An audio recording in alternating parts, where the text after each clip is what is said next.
Selamat pagi, saudaraku yang terkasih di dalam Tuhan. Saudaraku, kalau pagi hari ini saya memberikan satu kalimat, apakah hidupmu memiliki kebahagiaan atau tidak? Apa jawaban di dalam hatimu? Pasti ada beragam jawaban. Oh ya, hidup saya bahagia, meskipun sesungguhnya hatimu berkata tidak.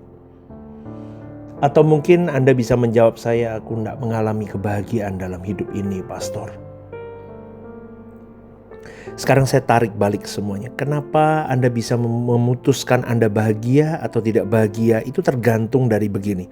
Karena kalau kebahagiaanmu hanya dipahami sebagai keadaan baik di mana engkau memperoleh pemenuhan kebutuhan-kebutuhan jasmanimu, berarti kebahagiaan yang Anda pahami itu tidak sesuai dengan kebahagiaan versinya Tuhan, saudaraku. Biasanya kalau pertanyaan tadi saya lontarkan, orang-orang yang pikirannya tertuju kepada hal-hal duniawi, dia pasti orang-orang yang memang hanya fokusnya tentang barang fana yang melekat kepada dirinya. Dan itu orang-orang egois, saudaraku. Biasanya begitu. Mereka kejam terhadap sesamanya, yang penting tujuannya untuk memiliki itu semua tercapai. Maka inilah yang dimaksud dengan Paulus, dengan orang-orang yang pikirannya semata-mata tertuju kepada perkara-perkara dunia. Filipi 3:19 itu ada. Mereka tidak melayani Tuhan, tetapi orang model begini melayani dirinya sendiri. Bahkan kalau berurusan dengan Tuhan pun, ya saudaraku, hanya karena bermaksud menggunakan Tuhan, atau dalam bahasa yang sering saya gunakan, memperalat Tuhan untuk kepentingan memuaskan dirinya sendiri, yaitu supaya semua cita-cita dan mimpi mereka dimiliki karena memperalat Tuhan. Ini berarti Tuhan dijadikan alat untuk melayani dirinya sendiri. Dan orang-orang model begini, saudaraku, tidak pernah mengenal kebahagiaan hidup yang sejati. Truly happiness tidak pernah terjadi dalam hidup orang model begini. Mestinya, sekalipun tidak terpenuhi kebutuhan-kebutuhan hidup kita jasmani, asal proses kehidupan untuk menjadi semakin serupa Kristus berlangsung, maka hal itu dipandang tidak masalah sama sekali. Seharusnya begitu. Lebih dari masalah, tidak salah dalam hal-hal apapun dalam hidupmu, kayak bagaimana kau belum punya rumah, kamu belum ini dan itu bukan masalah. Tetapi yang menjadi masalah utama adalah bagaimana kau dan saya semakin serupa dengan Yesus. Itulah hal yang terutama dalam hidup seharusnya. Tapi kan tidak semua orang itu berada di track yang seharusnya. Itu loh saudaraku. Saya kira Anda dengar sampai di titik ini, Anda pun sudah ngomong ini tidak waras nih pendeta. Loh, tapi betul saudaraku, ini yang saya sampaikan. Seharusnya sampai di titik Tuhan adalah sumber kebahagiaanmu, kebahagiaanku satu-satunya. Sumber segalanya. Orang ngomong begini ini butuh perjuangan panjang sampai Anda bisa paham dengan kalimat saya ini. Maka suatu kebahagiaan kalau seseorang menjadi seperti Tuhan dan berguna bagi kemuliaannya. Ini sejajar dengan pernyataan Tuhan Yesus bahwa tidak ada yang baik selain Tuhan. Kalau seseorang memandang kebahagiaan modelnya begini, seperti yang barusan saya ungkapkan, dan berjuang untuk mencapainya, maka orang itu adalah pengikut Kristus yang benar. Dia sudah mengikuti Yesus dengan benar. Dan hasilnya, ia akan hidup seperti Yesus hidup. Dia mengenakan pikiran dan perasaan Kristus dalam hari hidupnya. Orang model begini sudah mati tentang hidupnya. Habis tentang dirinya, dia hanya menghidupkan Kristus dalam hari hidupnya. Tentang kepentingan Bapa, ya kan? Kehendak Bapa, kerajaan Allah, dan hanya tentang jiwa-jiwa. Kan modelnya begitu, Tuhan Yesus kan begitu. Lah orang begini sudah seperti itu pikirannya. Berkenaan dengan kebahagiaan, kebahagiaannya apa? Kalau aku bisa serupa dengan Kristus. Itu orang yang sudah tidak waras di mata dunia, tapi waras di mata Tuhan, itu begitu. Tapi hal ini tidak bisa terjadi begitu aja dengan waktu yang singkat. Ya tidak bisa saudaraku, saya ngomong dulu nggak bisa. Biasanya harus melewati lembah-lembah kelam kehidupan. Untuk mengubah umatnya ini menjadi seperti yang dia mau. Lah, tujuan renungan ini adalah supaya Anda menangkap setiap lembah kelam hidupmu.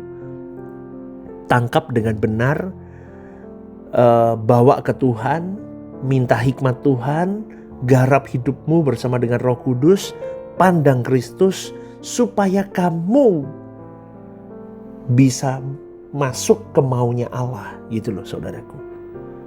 Karena ini tidak bisa jalan sendirinya.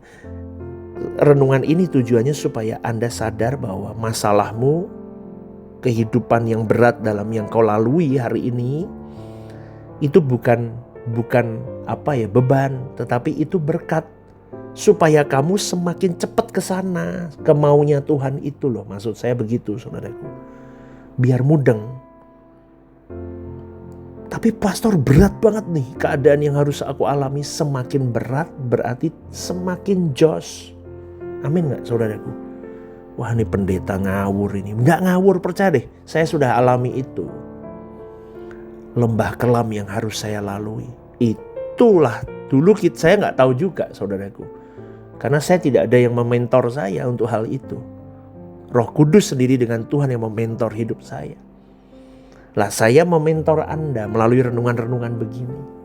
Bersyukur Anda ada yang nuntun. Kalau Anda dengar renungan begini, jadi ketika hadepin masalah, ketika kamu ketemu orang sulit, ketika kamu ketemu orang atau keluarga yang menjengkelkan, sahabat yang rasanya kalau bahasa kita sehari-hari pengen kita habisi, tapi enggak. Kita disuruh Tuhan untuk tetap berjuang untuk di dalam kekudusannya. Lah itu semua saudaraku, itu semua Allah gunakan untuk mengubah umat pilihannya yang mengasihi Dia. Jadi perjalanan waktu yang panjang itu, orang percaya mengasihi Tuhan diproses. Diproses dengan segala peristiwa hidup kita untuk menjadi semakin serupa dengan Yesus. Perubahan dapat terjadi setelah seseorang menerima didikan Bapa dalam waktu yang panjang. Panjang saudaraku.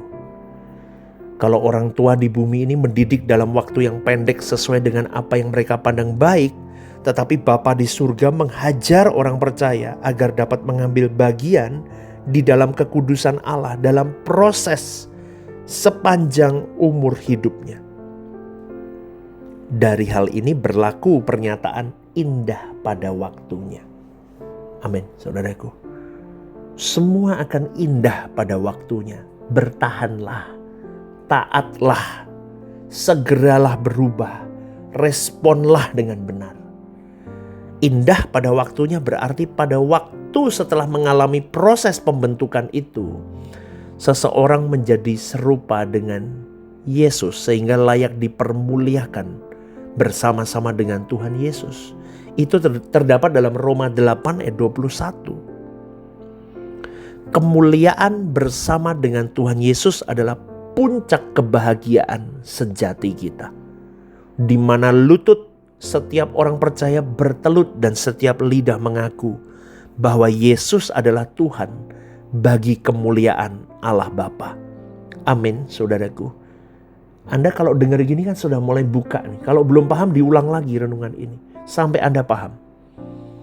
Ya, karena pada akhirnya happiness atau kebahagiaan itu adalah hasil kerjasama antara manusia dan Roh Kudus yang menuntun orang percaya kepada segala kebenaran. Nah, tadi saya ngomongkan kalau kamu sedang kesulitan, hidupmu berat, berpartnerlah dengan Roh Kudus, pandang Yesus, peganganmu firman Tuhan, jalan, go ahead. Hiduplah kudus, itu menjadi kunci harian hidupmu. Wah, itu luar biasa, saudaraku. Pastor kok ngomong begitu? Wah, saya ngalamin. Saya menemukan kuncinya itu ya dari rema Tuhan yang terus menerus, saudaraku.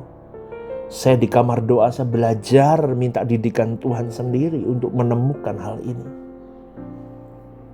Nggak gampang memang. Banyak orang berkata bahwa kehidupan yang bahagia itu terhindar dari kesulitan hidup. Lah, itu salah. Betul kan? Hari ini gereja-gereja pendeta banyak yang ngomong begitu. 2026 Anda lolos dari semua masalah hidup. Oh, ngawur, nggak bisa dong. Kalau lolos jadi bodoh terus nggak pernah ujian kita. Betul nggak? Kalau kita ke sekolah, anak-anak nggak ada ulangan, nggak ada ujian. Udah pokoknya naik kelas. Ya bodoh terus tuh anak-anak. Naik tapi ngawur, isinya kosong dong. Nggak bisa. Tapi yang semakin sulit untuk naik level aja sulit, ya. Seperti kalau saya sekolah itu ya, saudaraku, sekolah apa ya, misalnya teologi misalnya. Itu kalau di sekolah yang berat ya, saudaraku ya. Wah, itu berat sekali, itu nggak main-main. Untuk ke next semester aja setengah mati, saudaraku. Betul, itu belum tugas hariannya. Buat jurnal, buat makalah, buat ini, tugas itu. Nggak main-main.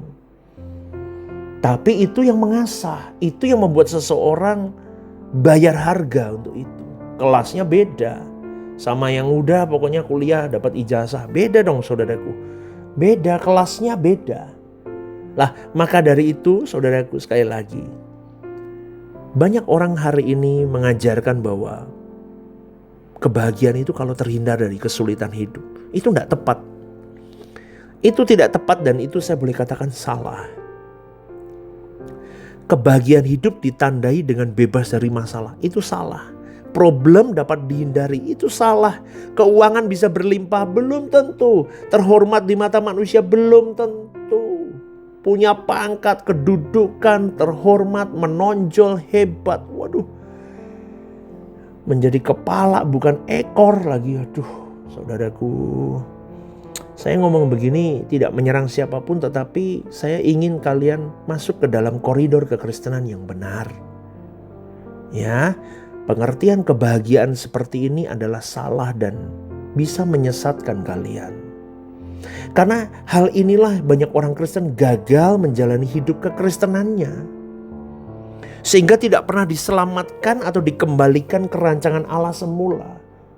Karena firman Tuhan mengingatkan loh, kerjakan keselamatanmu dengan takut dan gentar. Artinya apa? Perjuangkan keselamatanmu. Bukan ngawur, saudaraku. Perjuangkan itu maksudnya apa? Pastor, kan aku sudah terima. Iya, kamu sudah diberi voucher, tapi kamu belum masuk ke keselamatan itu kalau kamu tidak berjuang. Oh gitu ya? Iya. Kalau kamu tidak berjuang, kamu tidak mendapatkan keselamatan itu di tanganmu.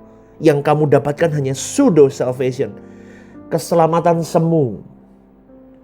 Karena kamu tidak memiliki pengertian yang benar tentang keselamatan.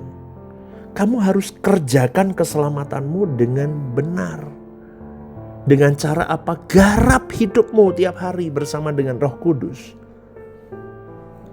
Makanya kekristenan itu relasi. Nggak bisa kamu Kristen tanpa doa sama Tuhan, tanpa baca firman. Itu nggak mungkin deh, saudaraku. Dari relasi itulah terbentuk sebuah power yang apa ya? Kuasa dari Roh Kudus yang powerful dalam hidupmu, yang bisa menerobos sepanjang hidupmu, sepanjang musim kehidupanmu. Untuk kamu tetap serupa Kristus di dalam sepelik-peliknya kehidupanmu, kau tetap jadi pemenang.